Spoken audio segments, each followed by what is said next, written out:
कि एक बार फिर असदुद्दीन ओवैसी भड़का रहे हैं, लेकिन उस बवाल को, उस भड़काऊ भाषण को योगी आदित्यनाथ ने कहा है सब कुछ शांत कर देंगे। योगी फोर्स ने इस बार कोई चूक नहीं की, पूरे शहर को सुरक्षा कवच में जकड़ लिया। मस्जिदों के सामने पुलिस तैनात रही तो आसमान में ड्रोन कैमरे दंगाइयों पर नजर रखते रहे। लेकिन हैरानी की बात यह है कि जहां एक और दंगाई खामोश हो गए हैं, दूसरी ओर ओवैसी जैसे नेता और कुछ मौलाना अब भी हिंसा की आग में घी डालने की जुर्रत कर रहे हैं, जिसकी आवाज योगी तक पहुंच गई है। अब मैं आपको बताता हूं इन लोगों की साजिश क्या है दर्शक, और आप सुनेंगे तो चौंक जाएंगे कैसे ओवैसी भड़का रहे हैं। बरेली में हिंसा भड़काने वाला मौलाना तौकीर जेल में है और अब ओवैसी ने आई लव के मुद्दे को हवा दे दी है। ओवैसी ने सीधे सीएम योगी आदित्यनाथ को निशाने पर लिया है। देख रहे हैं आप, ओवैसी ने कहा कि हमसे हमारी मस्जिद छीनी जा रही है, आई लव मोहम्मद कहने पर पाबंदी लगाई जा रही है। इस देश में आई लव मोदी कह सकते हैं, लेकिन आई लव मोहम्मद नहीं कह सकते, ओवैसी कह रहे हैं। आखिर आप इस देश को कहां ले जा रहे हैं? वो कहते हैं आई लव मोहम्मद कहने पर विरोध क्यों किया जा रहा है। ओवैसी ने आगे कहा बरेली में जो कुछ हुआ वो ठीक नहीं है। कुछ वीडियोस में पुलिस लाठीचार्ज करती है और कुछ लोग लाठी बरसाने वाली पुलिस पर फूल बरसाते हैं। ओवैसी ने पोस्टर का जिक्र किया और सम्मान देने की बात कही। उन्होंने कहा पैगंबर मोहम्मद के अलावा किसी का नाम मोहम्मद नहीं था, अगर पोस्टर लगाते हैं तो आपको भी उनका सम्मान करना होगा। साथ ही मुसलमानों से ओवैसी ने परेशान ना होने की भी अपील की, लेकिन ओवैसी ये भूल गए कि यूपी में भड़काऊ प्लान पुलिस और योगी आदित्यनाथ कामयाब नहीं होने देंगे। बरेली में भी ऐसा ही हुआ था। क्या हुआ? 80 से ज्यादा उपद्रवियों को जेल भेजा गया है। इतना ही नहीं दर्शकों, ये कार्रवाई जारी है, बुलडोजर भी चल रहा है, लेकिन कैसे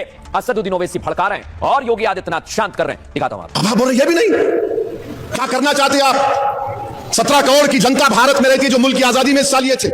अगर किसी को जहन्नुम में जाना हो तो गजवाए हिंद के नाम पर अराजकता पैदा करने का कुछ प्रयास करें। करने वाला हूं क्योंकि कुछ लोग हैं जो मुसलमानों को बरगला रहे हैं और उनकी बेटियों को मुजाहिद बना रहे हैं, जिहादी बना रहे हैं। यही है वो चेहरे, देख लीजिए आप, और इनकी पूरी तैयारी है। और इनकी क्या तैयारी है ये जो आप देख रहे हैं, यही इनकी डायरी से खुलासा हुआ है। डायरी दिखाइए, ये है वो डायरी, और इसमें जो उर्दू में लिखा है मैं आपको हिंदी बता रहा हूं, जिहाद की तैयारी, जिहाद की सेना की तैयारी। लेकिन ये जो काली डायरी है ना, इसमें बहुत कुछ छिपा हुआ है और आज हम खुलासा करने वाले हैं। कई खुलासे हुए हैं, आइए आपको बताते हैं। मुजाहिदीन आर्मी का प्लान एक्सपोज हो गया है। ये आप देखिए, पहला खुलासा बता रहा हूं, यूपी में मुजाहिदीन आर्मी के 5 सदस्य गिरफ्तार किए गए।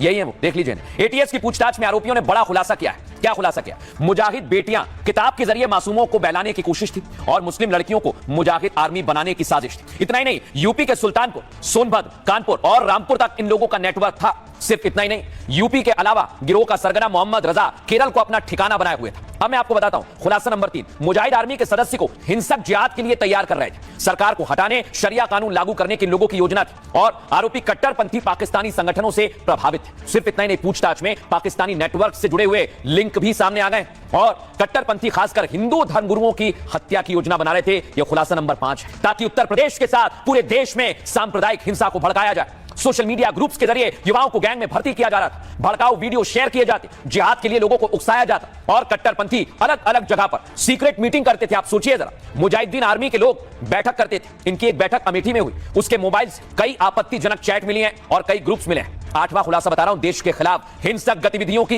ये योजना बना रहे थे। सोचिए आप, हथियार खरीदने और लॉजिस्टिक सपोर्ट के लिए फंड जुटा रहे थे। पूछताछ में खाते और चंदों के स्रोतों की जानकारी भी मिली।